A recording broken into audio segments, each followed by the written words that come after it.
Weather and traffic on the twos and Brants. We are looking at some pretty intense heat, some dangerous heat really this weekend. Yes. Yeah, even by low country standards. I know you've lived here for 20, 30, 40, whoever you might be. It's going to be hot this weekend. If you don't respect the heat index and what it can do to the human body, we're not superhuman. We still have to respect the heat that we're going to be seeing this weekend. And it's going to be on the higher side. Ambient temperatures pushing perhaps 100 degrees in portions of the low country. Here's what we got going on this morning.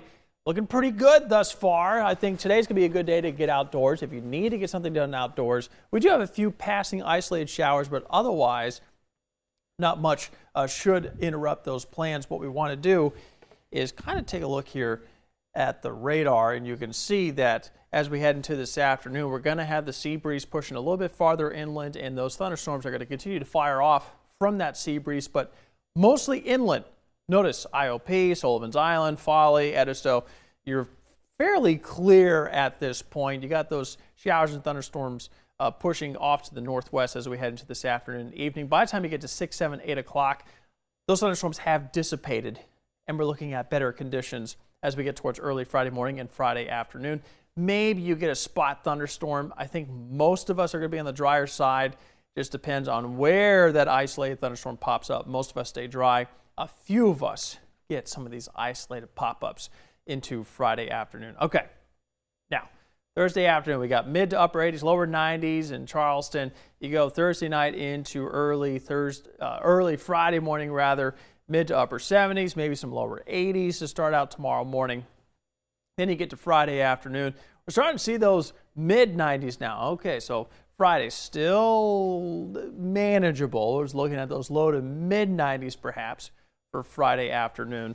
And then as we get into Saturday, that's when things start to pop a little bit. All right, so let's talk about heat index here, because as we get into Friday afternoon, you notice that the temperatures were in those mid 90s, but the heat index may push 104, 105 in places like Charleston. That's important to note. If you have a heat index of 108, more than 2 hours, that's a heat advisory.